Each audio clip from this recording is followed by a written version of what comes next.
Assalamualaikum warahmatullahi wabarakatuh. Alhamdulillahirabbil alamin wassalatu wassalamu ala Rasulillah wa ala alihi wasahbihi ajmain. Syukur kita kehadirat Allah kerana pada hari ini dapat kita bersama-sama untuk mendengar sedikit apa yang akan saya bacakan daripada kitab simpanan saya, Halal dan Haram dalam Islam, karangan Dr. Yusuf Al-Qardawi, yang telah diterjemahkan oleh Dr. Zulkifli Muhammad Al-Bakri. Tajuk yang pertama yang akan saya bacakan pada hari ini ialah hukum asal sesuatu ialah harus, iaitu dibolehkan. Dasar pertama yang telah ditetapkan oleh Islam ialah membawa asal sesuatu yang diciptakan oleh Allah Subhanahu wa taala, biar apa jua barangan atau manfaat, asalnya ialah halal dan boleh diguna pakai. Tiada yang haram melainkan jika ada nas yang sahih dan jelas daripada syariat yang menetapkan pengharamannya.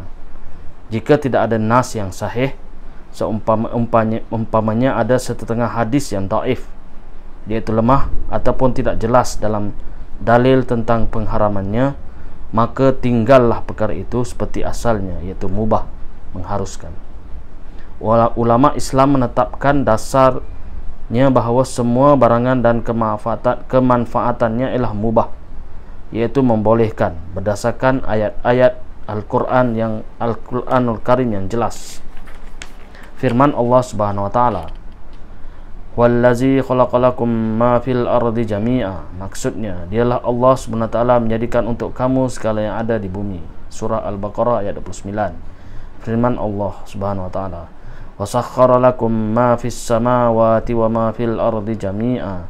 Maksudnya, dia memudahkan untuk faedah kegunaan kamu segala yang ada di langit dan ada di bumi sebagai rahmat pemberian daripadanya. Surah Al-Jatiyah 13. Firman Allah Subhanahu wa taala, "Alam tarau anna Allah sakhkhara lakum ma fis samawati wa ma fil ardi wa asbagha 'alaikum ni'amahu zahiratan wa batinah." Maksudnya, tidakkah kamu memperhatikan bahawa Allah Subhanahu wa taala telah memudahkan untuk kegunaan kamu yang apa yang ada di langit dan yang ada di bumi, dan telah melimpahkan kepada kami nikmat-nikmatnya zahir dan yang batin. Surah Luqman 20. Mustahil bagi Allah Subhanahu wa taala untuk menciptakan semua barangan ini untuk memudahkan manusia serta dikurniakannya buat mereka semua ini, kemudian diharamkannya kepada manusia dari semua barangan itu dengan tetap menjadikannya haram pula kepada mereka. Jika demikian, apa hikmahnya ia diciptakan untuk manusia menikmatinya? Tentulah ianya bertentangan sama sekali. Tetapi sebenarnya Allah Subhanahu wa taala hanya mengharamkan sebahagian dari barangan itu dengan adanya sebab dan hikmah yang akan kami jelaskan selepas ini. Dengan itu juga lingkungan pengharaman dalam syariat Islam itu sangat sempit, malah lingkungan penghalalannya pula sangat luas. Ini kerana nas-nas yang sahih lagi jelas membawa tentang hukum pengharaman itu sangat sedikit. Di samping itu, mana yang tidak ada nas dari hal penghalalannya atau pengharamannya, maka dihukumkan tetap di atas hukum asalnya, itu mubah, dibolehkan atau dikategorikan dalam lingkungan yang dimaafkan oleh Allah Subhanahu wa taala. Hadis Rasulullah sallallahu alaihi wasallam dalam hal ini telah dinyatakan dalam sebuah hadis Nabi sallallahu alaihi wasallam yang bermaksud, apa sahaja yang dihalalkan oleh Allah Subhanahu wa taala dalam kitabnya, maka ianya ada halal, dan apa sahaja diharamkannya, maka ianya adalah haram, dan apa sahaja yang diidamkannya, maka ianya adalah dimaafkan. Dan terimalah kemaafan daripada Allah Subhanahu wa taala, kerana sesungguhnya Allah Subhanahu wa taala tidak lupa barang sedikit pun.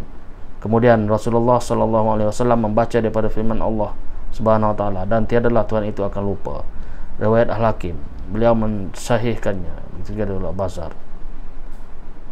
Menerusi sebuah riwayat daripada Salman Al-Farisi radhiyallahu anha, katanya Rasulullah sallallahu alaihi wasallam pernah ditanya tentang hukum minyak sapi, keju dan keledai liar. Lalu baginda sallallahu alaihi wasallam menjawab, yang halal itu ialah sesuatu yang dihalalkan Allah Subhanahu wa taala dalam kitabnya, dan yang haram itu sesuatu yang diharamkan Allah Subhanahu wa taala dalam kitabnya, dan mana-mana yang didiamkannya sahaja, maka ianya termasuk yang dimaafkan buat kamu.